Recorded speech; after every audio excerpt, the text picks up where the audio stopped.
मौलाना साहब, अगर आप लोग उनकी बात से इत्तेफाक नहीं रखते थे तो कम से कम अरविंद केजरीवाल जी को इस बात को स्पष्ट करना चाहिए था। उनको उनको जो है ये कहना चाहिए था कि कुमार विश्वास से जो कहा है गलत कहा है, और ये उनको बिल्कुल नहीं कहना चाहिए था। क्योंकि हमसे यही तो प्रश्न पूछे जाते हैं कि आपके फला सदस्य ने ये कह दिया, आपके फला सदस्य ने ये कह दिया, तो हम कहते हैं भाई उनसे जो है सार्वजनिक तौर पर माफी मंगवाई गई है। तो अच्छा ये होता कि जब जयचंद जैसे शब्द का इस्तेमाल कर रहा था कुमार विश्वास ने, तो अरविंद केजरीवाल जी को उनसे कहना चाहिए था कि ये गलत है और हम इससे इत्तेफाक नहीं रखते, लेकिन वो तो चुप रहे हैं। तो भाई वो एक नरम दल गरम दल, तुम बोलते रहो मैं चुप रहूंगा, ये तो मुझे लगता नहीं अच्छी नीति है। ये तो कांग्रेस का पुराना सिद्धांत है सुधांशु जी। उन पे व्यक्तिगत आक्रमण करे हैं आज। ये तो कांग्रेस का पुराना सिद्धांत है, नरम दल और गरम दल। शहजाद पूनावाला हंस रहे हैं इस पर। धीरे धीरे हो रहा है तो कोई बड़ी बात थोड़ी है। दीपक जी, दो चीजें तो सत्य भी हैं। वो ये है कि 15 साल से भाजपा का, क्योंकि दिल्ली की सत्ता से बाहर रहने की वजह से एक जो स्वाभाविक नेतृत्व होता है उसका अभाव हुआ। डॉक्टर हर्षवर्धन का नेतृत्व था, उनको केंद्र में मंत्री बनाया गया, उसके बाद एक नेतृत्व का अभाव आया। ये भी अपने आप में सत्य है, इसको अगर नकारेंगे तो शायद हम आंखों पे अपने पट्टी बांधेंगे। जब चुनाव लड़ा जाता है तो उसमें क्योंकि बाकी सब जो है संघर्षरत थे तो समकक्ष थे, तो कोई एक व्यक्ति ऐसा जिसका कि जनता में खास प्रभाव रहा ऐसा नहीं हुआ, क्योंकि सब समकक्ष नेता निकल रहे थे। और शायद ये सारी चीजें जो हैं वो इस चीज के लिए एक द्योतक बन गई कि भाई किसी तरह कोई नेतृत्व का भी एक सामने आना जरूरी है। इससे पहले मैं इसमें और विस्तृत अपना कथन रखूं, दो चीजों पे कहना चाहता हूं, क्योंकि शहजाद जी जो हैं उनके तर्क और उनके तर्कश के बाण दोनों जो है बहुत तीखे होते हैं।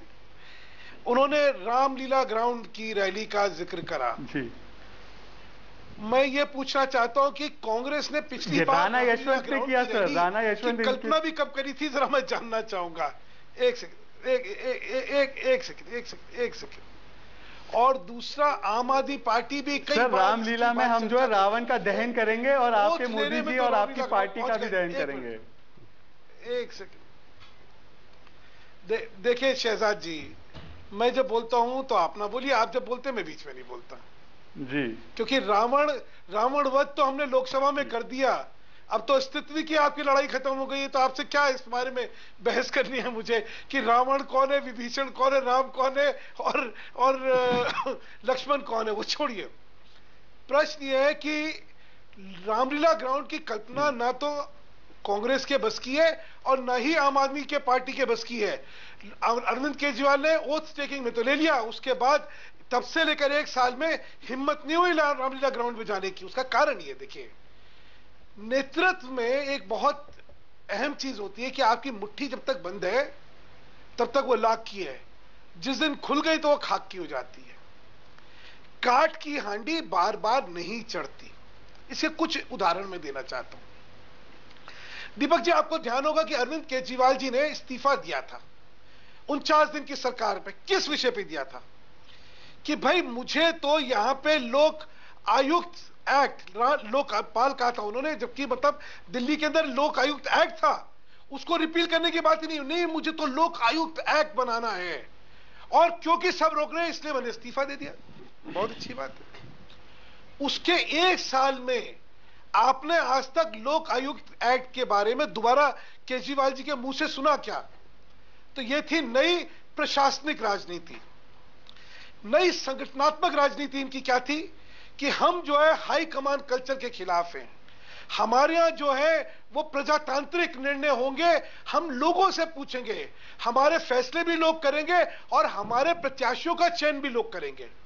बहुत अच्छी बात थी, बिल्कुल अच्छा, एक नई राजनीति की इन्होंने करी, मोहल्ला सभा करेंगे।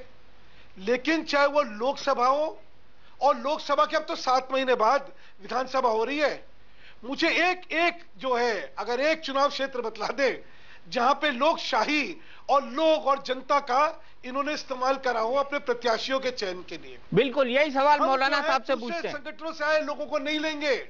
मैं मौलाना साहब का शुक्रगुजार हूं कि उन्होंने ईमानदारी से बात करी। बहुत लफ्फाजी मैं बहुत दिनों से सुनता आया हूं आम आदमी पार्टी के प्रवक्ताओं की, जहां पे कि हम जो हैं विभिन्न हैं, हम अलग तरीके की राजनीति, नई तरीके की राजनीति कर रहे हैं। इन्होंने ईमानदारी से कहा कि हम लोग भी एक राजनीतिक संगठन है और वही करते हैं जो बाकी करते हैं। प्रश्न ये कि भाई आपको चुनना है, किसको चुनना है। अब मौलाना साहब मैं एक चीज कहूंगा कि एक दूसरे के आंतरिक मामलों का दखलंदाजी का जो है हक ना आपको है ना मुझे है। आपके यहां से कौन कौन आपके यहां से छोड़ के चला जा रहा है, शायद शाजिया हो, कुमार विश्वास हो, योगेंद्र यादव के मनमुटाव होते रहे, कैप्टन गोपीनाथ चले गए, सन्याल चले गए, मतलब एक लंबी फहरिस्त है। बट ये आपका आंतरिक मामला है, मेरा मामला नहीं है। आपके यहां क्या व्यवस्था है, मेरा सिर्फ होता है जब आप तुलनात्मक चीजें करते हैं। अब मैं थोड़ी सी चीज और करता हूं। देखिए, जब मैंने आपसे कहा कि काठ की हांडी बार बार नहीं चढ़ती, मैंने क्यों कहा, उसका कारण समझिए। मैंने आपको अभी तो सिर्फ एक बताया कि संगठनात्मक तरीके से आपने कहा हम अलग हैं, लेकिन आप वही निकले। आपने कहा देखिए हम विश्वसनीयता के साथ राजनीति करेंगे, बहुत अच्छी बात कही। लोगों में लगा कि हां शायद एक नई राजनीति आ रही है। अब आपने क्या करा, सबसे पहले अरविंद केजरीवाल जी ने कहा मैं बच्चों की कसम खा के कहता हूं मैं कांग्रेस का समर्थन लेके सरकार नहीं बनाऊंगा। ठीक, आप कांग्रेस का समर्थन लेके सरकार बनाते हैं, बच्चों की कसम झूठी खाते हैं। आपकी विश्वसनीयता पहले दिन उस दिन खराब हुई। दूसरी, जिस पार्टी का आप समर्थन ले रहे रोज उसको बैठ के गाली दे रहे हैं, और आपकी तो खिलाफ लड़ाई ही जो कांग्रेस के साथ थी, फिर उनका समर्थन लेके आपने क्यों सरकार बना ली। चलिए वो भी छोड़ दीजिए आगे। प्रश्न मैंने आपसे कहा झूठ का।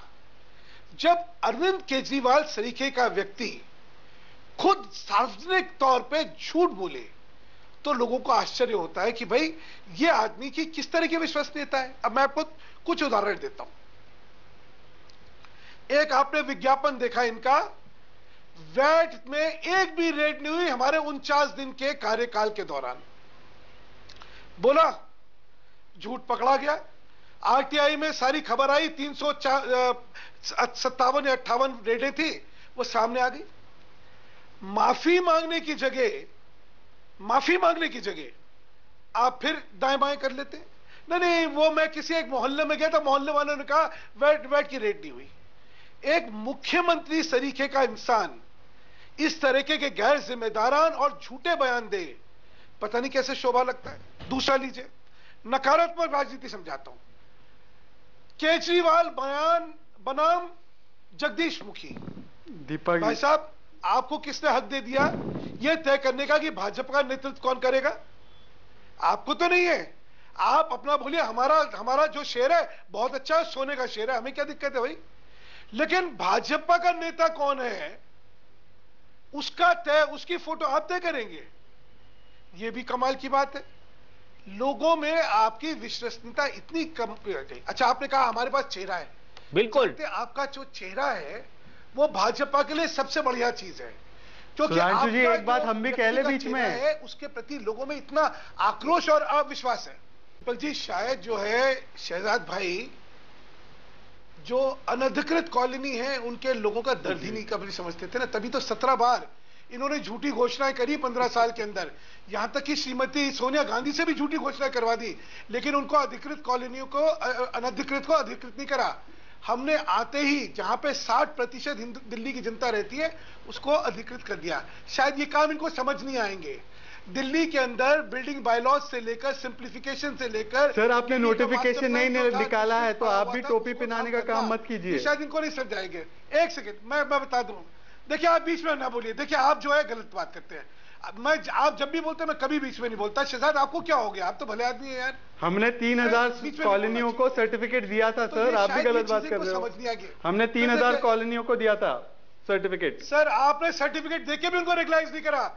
आपने सर्टिफिकेट देके भी रेगुलराइज नहीं करा। आपने फर्जी काम करा। हम फर्जीवाड़े में नहीं है। और आपने तो सर्टिफिकेट भी नहीं दिया कि 7 की 7 लोकसभा आ रहे और 70 की 70 में एक भी नहीं मिली आपको।